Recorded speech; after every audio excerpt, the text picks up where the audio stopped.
আমরা ত্রিপুরা বিধানসভার যে বিরোধী দল সিপিআইএম এর যে বিধায়করা আমরা আছি 10 জন, তার মধ্যে একজন নেই। 9 জন বিধায়ক আজকে আমরা এসেছি মাননীয় রাজ্যপালের সমীপে। আমাদের যে আর্জিটা হলো, আমাদের রাজ্যের যে পুলিশের মহানির্দেশক, যিনি গত 20 তারিখে একটা ট্র্যাজিক ডেথ হয়েছে,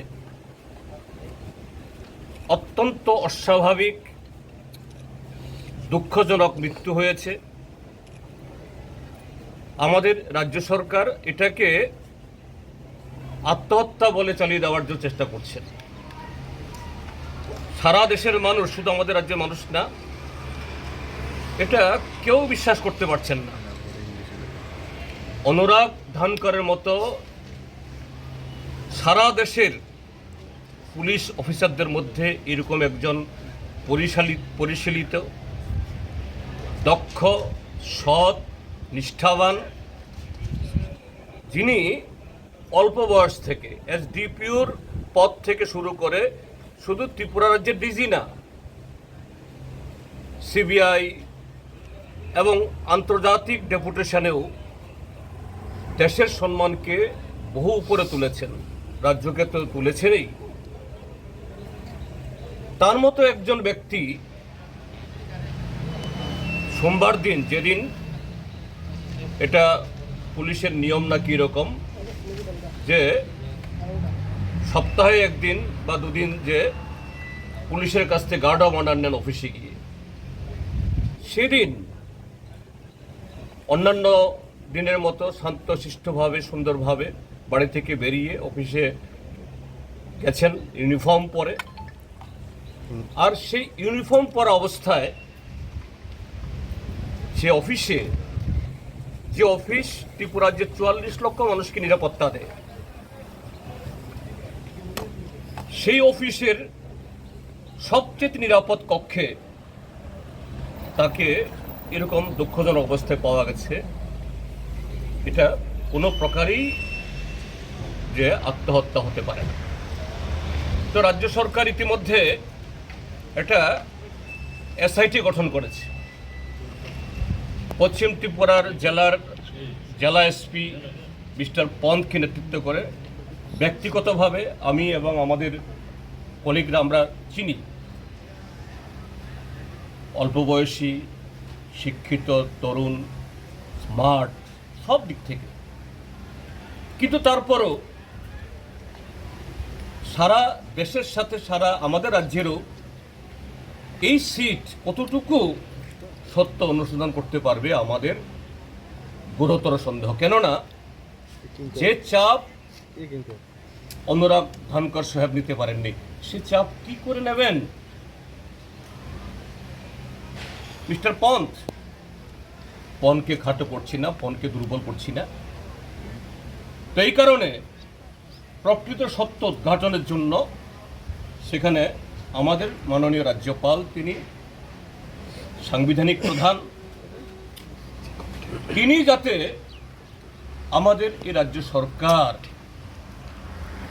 শুধু ধানকর সাহেবের মৃত্যু না, এরকম বহু ঘটনায় ইতিমধ্যেই এ রাজ্যের মাননীয় মুখ্যমন্ত্রী এবং তার নেতৃত্বে যে প্রশাসন চলছে, এবং অল্প কজন কি পুলিশ অ্যাডমিনিস্ট্রেশন এবং সিভিল অ্যাডমিনিস্ট্রেশনে কিছু লোক তার দাঁয়ে বাঁয়ে super power, super DG, super chief secretary, super secretary হয়ে যারা তাকে মিসগাইড করছেন, এবং সরকারের ভেতরে সিভিল অ্যাডমিনিস্ট্রেশন, পুলিশ অ্যাডমিনিস্ট্রেশনে বহু আরও যারা সৎ অফিসার, এদেরকে নানাভাবে হিউমিলিয়েট করছেন।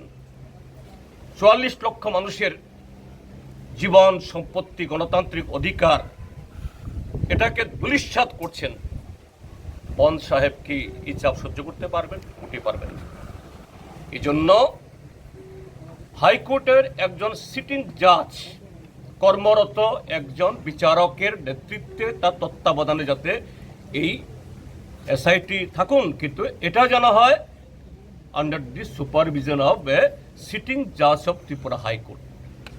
আমরা এই দাবি নিয়ে আজকে এসেছি, অন্য কোনো দাবি না। আর কথা প্রসঙ্গে মাননীয় রাজ্যপাল মহোদয় জানতে চেষ্টা করেছে আমাদের কাছ থেকে যে এরকম যে কেন হলো, এরকম আপনাদের মনে কেন হতে হলো। আমি বললাম, আমি কয়েকটা ঘটনা বললাম যে কীভাবে ত্রিপুরার এই অ্যাডমিনিস্ট্রেশন এ কতিপয় অফিসার তারা অধস্তন হয়েও, আবার কেউ কেউ বহু বছর আগে রিটায়ারমেন্টে গেছেন, 7 বার 8 বার করে তারা পুনর্নিয়োগ পেয়ে এত পাওয়ারফুল। কাজেই এর সম্পর্কে আপনি ব্যবস্থা গ্রহণ করুন, এতে আপনি রাজ্যপাল হিসাবে আপনারও সম্মানে, আপনার আস্তিনেও এই দাগ লাগাচ্ছে। এর থেকে যেন রক্ষা হয়, ত্রিপুরার মানুষ যাতে রক্ষা পায়, এটাই হলো আজকে এই প্রসঙ্গে বলতে এসেছি। আমাদের যে মেমোরেন্ডাম কপি আপনাদের সবাইকে দেব, নিয়ে যাব।